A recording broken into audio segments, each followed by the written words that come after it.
Die verlamde by Mooipoort. Ons lees Handelinge 3 vers 1 tot 26. Petrus loop met 'n huppel in die stap en 'n lied in die hart.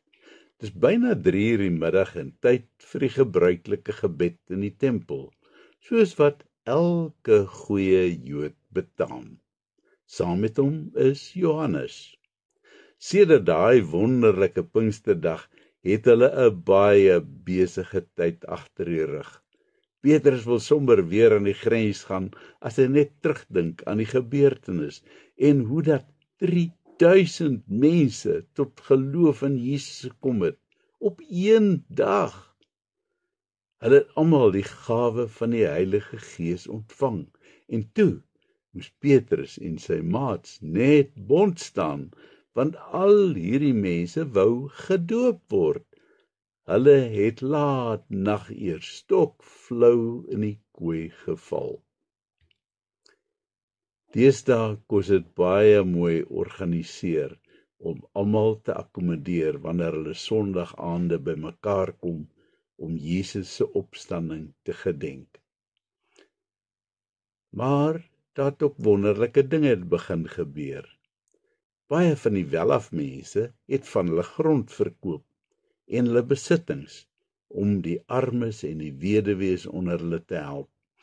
Elke dag was daar 'n klomp van hulle by die tempel bymekaar, waar die 12 manne hulle geleer het van al die dinge wat Jesus hulle geleer het. Petrus se hart swel eintlik van trots as hy dink hoe al hierdie mense se lewens totaal verander het. Liefde het uit hulle begin uitstraal en die hele volk het daaroor gepraat. Dag vir dag het daar nuwe bekeerlinge bygekom. Loof die Here, jubel Petrus hardop. Hoe nou, lag Johannes en hy gee sy maat 'n klap op die skouer. Die lewe is mooi. As hulle by die tempelpoort kom, is hulle net betyds om te sien hoe dat 'n verlamde man daar afgelaai word. Dis glo nou al baie jare wat sy familie hom elke dag hierheen bring om te bedel, merk Johannes op. En ek voel so sleg dat ek niks eers het om vir die arme drommel te gee nie. Dit moet verskriklik wees om so hulpeloos te wees. Petrus voel baie skuldig as hy die man se pleitende oë op hom sien. Dan skielik kry hy net die gevoel dat hy iets vir die man moet doen. Dat hy die instrument moet wees om die man te genees.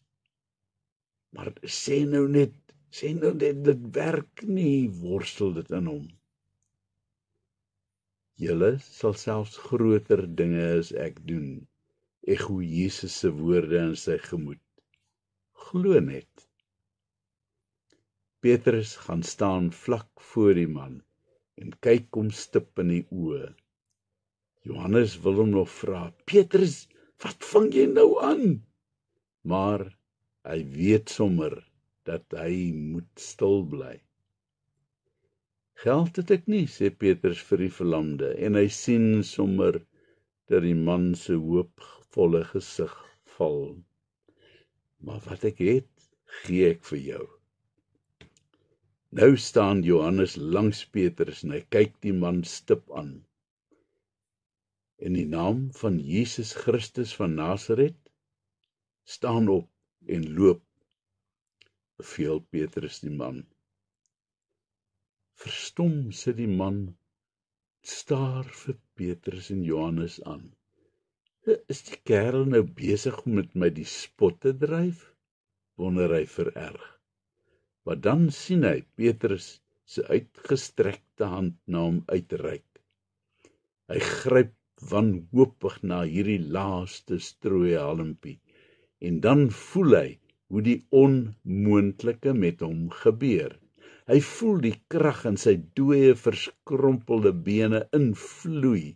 Sy enkels word sterk. Hy voel hoe dat Petrus hom optrek. Sy hart bons wild in sy keel. Hy staan. Nee, eintlik spring hy op. Die man staan regop en kyk vol verwondering na sy bene en voete, wat vir die eerste keer in sy lewe wonderbaarlik bruikbaar geword het. Hy spring op en af, net om doodseker te maak dat hy nie droom nie. Trane van blydskap stroom onbedaarlik oor sy wange. Loof die Here, jubel hy terwyl hy ronddans. Kyk, ek kan loop, vertel hy vir elkeen wat hy teekom, terwyl hy saam met Petrus en Johannes die tempel inhuppel. Binne enkele minute is daar 'n skare van mense rondom die man, want elkeen wat in Jerusalem bly, ken hom al vir baie jare, en almal is verbaas om hom te kan sien loop. Oor en oor vertel hy sy storie. Hy kan net nie ophou om God te loof en prys, vir elkeen te vertel van die asemrowende wonderwerk wat so pas met hom gebeur het nie. En die hele tyd is hy net 'n klein brakkie al agter Petrus en Johannes aan. En dan skielik besef Petrus dat hier 'n geleentheid vir hom oopgegaan het, en hy gryp dit met al twee hande aan. Israeliete, waarom is julle hieroor verbaas? Wat staar julle ons so aan, asof ons deur ons eie krag of vroomheid hierdie man gesond gemaak het? Waar hulle in die pilaargang van Salomo staan, sak daar skielik 'n doodse stilte neer, en almal luister na Petrus.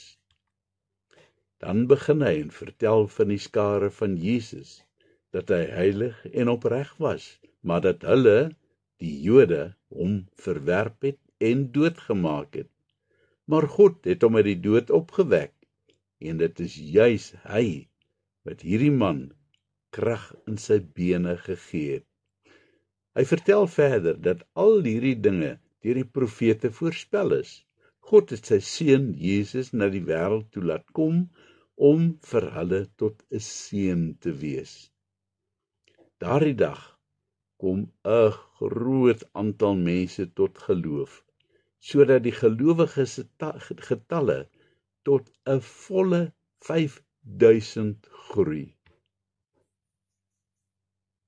God gee vir my en jou vandag ook talle geleenthede om vir hom te getuig. Kom ons gryp elke geleentheid aan en basuin dit uit dat Jesus die enigste verlosser is. Kom ons bid. Here, ek wil dit uitbasuin dat U Here is. Gee my die ywer, die krag en die wysheid om dit te kan doen. Amen.